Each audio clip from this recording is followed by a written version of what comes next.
I'm back. Those of you who don't know the sign to my ex, please can you guys comment, what sign is your dating horror story? Who is the worst sign that you've dated? Because we're gonna go into it today, honey, about my experience, okay? I know I've not made content for a year. I've had to take my time away to feel empowered, to recoup, to reassess who I am. You know, my individualism, my identity, everything has been compromised for the last several years because I've been in this situation, I will say, you know, this relationship, and I'm out now and it's time for me to talk my truth. So many years ago, you guys that have been here will remember this video where I posted speaking about how I manifested my man. It was 100% facts. I drew up this birth chart and it was exactly what I wanted. I said, I want a Libra rising. I said, I really want this and I really want that. I want a Mars and Aries and I want a Capricorn sun. I want a cardinal this. I said I wanted so much stuff, yeah? And that's exactly what I got. I felt, wow, like I can manifest the man that I want. So I started doing it for other people. I started creating birth charts for my clients on, you know, who they should be dating, but I would base it on what their chart looks like. So I done it correctly for my clients. Oh, you got this placement here. You need something to complement that. You need this here. You got that here. Oh, you should date this kind of person. However, for me, I manifested what I wanted. I didn't align it with my chart. And that's what I got. I'm also doing 50% off on my website right now as a thank you guys for still supporting me through this whole year, checking in on me and stuff. And this is going to be on my website, honeysastro.com. You guys can book readings, you guys can get astrology guides, all for 50% off. And this will be available from right now for the next couple of days. And the crazy thing is, we are exactly where we're supposed to be. Even if it don't feel right, we're supposed to be there to go through the journey, the experience, etc. At that time, I was in a very superficial place. I had just come back into London. I was feeling gassed and happy, and I was meeting people, and I met this guy who was so good at talking. Like, he will talk your ears off. Not like talking a lot. Like, when he's nervous, he'll talk a lot. But he's got some stories for days. He's got jokes. I love listening because I love hearing about someone's story, because that allows me to, you know, feel more close and more intimate with someone. As time went on, as you do, you get more serious. You know, you start talking about, oh, you know, let's buy a house and let's invest money here and let's put savings here and let's do. And I'm still getting, yeah, we should do this. Yeah, we should do that. Yeah, you should do that. I'll do this. Like, there was a lot of talking around the subject. Being able to talk the talk really well, but not really being able to deliver. That was a common theme for us, is that things were promised along the way that never turned up. And that, for me, especially as a Capricorn moon who is all about setting myself long-term goals and reaching them, I felt like I have literally just wasted so much of my time, because the things that I had planned to do, wanted to do, I didn't get to do because I followed someone else's lead, and they weren't leading me no fucking where. And then I started to get really deep into psychology. I got into hypnotherapy, and I started to really do a lot of studying human behavior. And I started to see this man. Because I was in a superficial place, he was also quite superficial. He was all about image gang, looking good, feeling good, smelling good. His girl's got to look good. Everything was just image. So he spent a lot of money on his clothing, his designer wear. Like, he would invest a lot of that into himself. My ex would hide money. One of my good friends, she's a psychologist, and she was saying, honey, that's financial abuse. And I was like, yeah, I know. But then when I heard her say it, it affirmed that this was financial abuse. The hiding the money part was literally one of many issues that we had. One of many issues.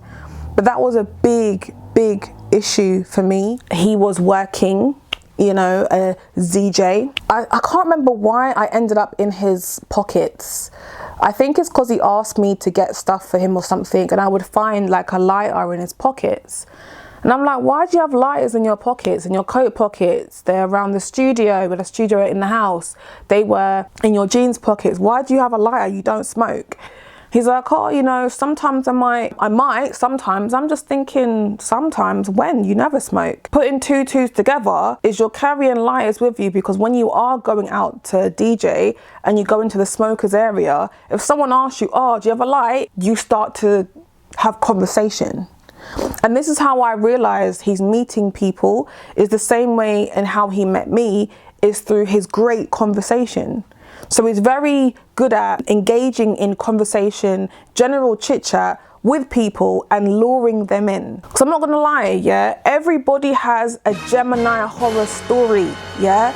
I have dated Leos, Capricorns, Cancers, Libras, and I would date them all again. But I will not date a Gemini ever again. I will not do it again. And the reason why I'm not going there, even though I'm a Gemini rising, right? I'm pretty compatible. Like, I like Gemini energy as a whole. But where it doesn't work for me is that Gemini is mercurial. It's communication, conversation, generating ideas, it's curiosity. And there's a need to communicate. But remember, the sun is the way in which you naturally express yourself. It's part of your identity. So they have to be seen through their words. That's why they are amazing communicators, amazing poets, rappers, etc., writers. They're great at those things. But I need intimacy. And not to mention, Gemini is the trickster.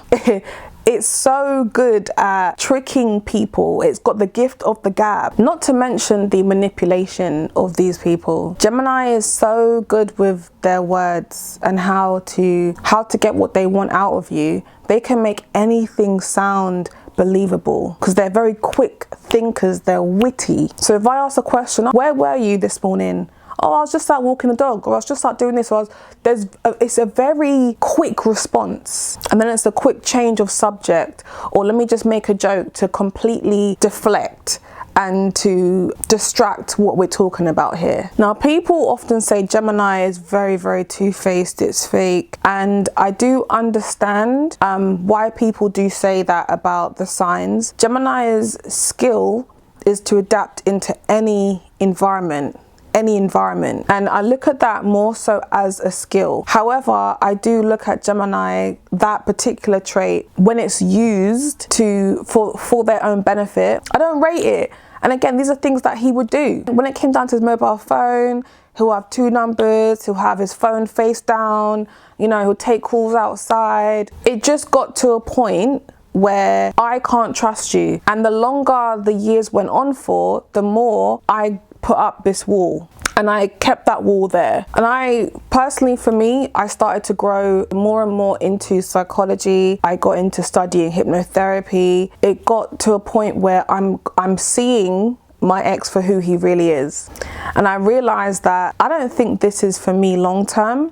And I emotionally kind of cut out after a while. 2 or 3 major things happened towards the end of our relationship, and that's when I had completely cut out. You know, a lot of money was invested into this relationship, a lot of time, a lot of emotions, and we had relationship counseling. We'll go to the counselor and he would be great. You know, she would advise certain things. It's almost like he pretended to be a really good candidate for therapy. We would literally have a therapy session, and that same day he's reverted back to his regular self. So you start to wonder, like, what's the point of having therapy if you aren't going to actively take the advice on from the therapist? But at the end of the day, I will never date a Gemini again, because they are constantly in a internalized battle with who they are and what they want to show to the world, by talking really, really well, by telling you stories,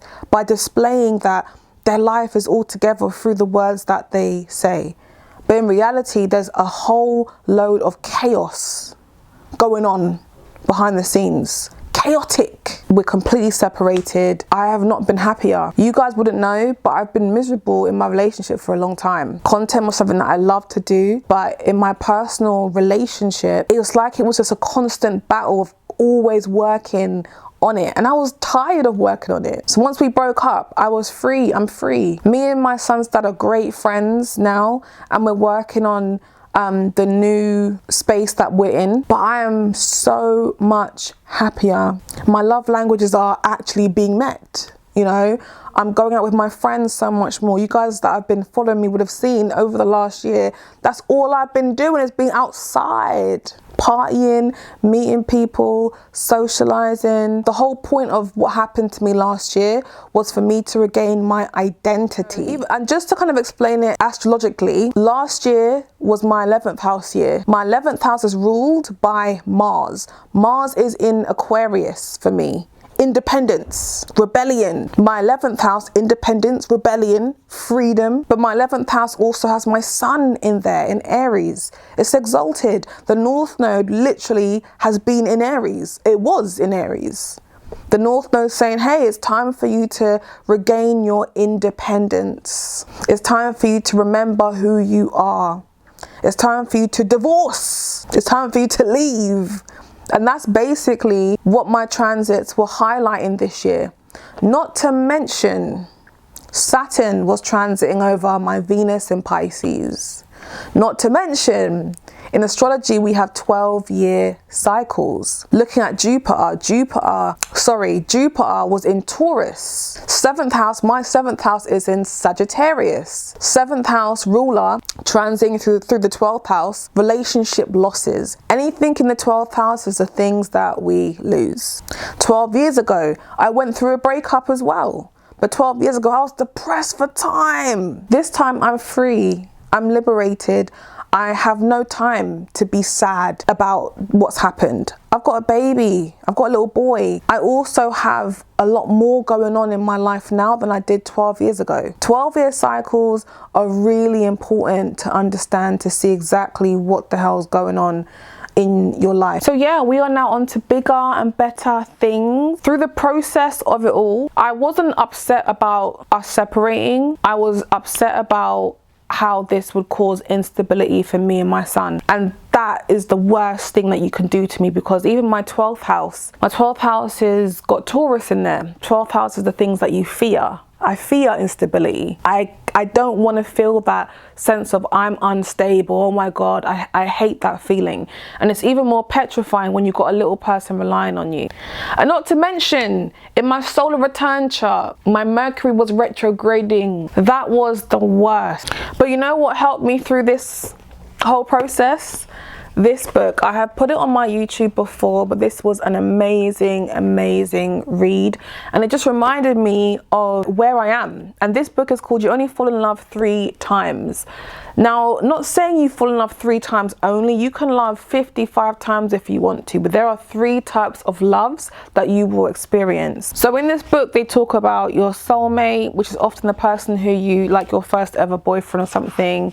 But that person is your soulmate for life. Doesn't mean you're supposed to be with them though.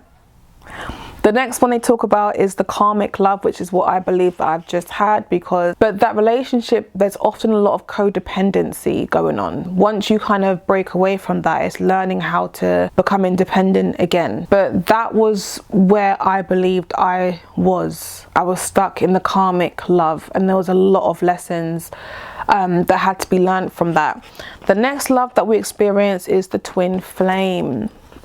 So that was a really good book that I read last year, and it's quite a small book, quite, you know, it's not too thick, but it's a really good book, just talking about where you are in reference to your relationships and love, and what you need to be looking for in the future. And the book just puts you on the right path to the kind of partner that you should be with. So yeah, you will never catch me with another Gemini again. Mark my word. Like, everyone's got a Gemini hate story, and now I have one.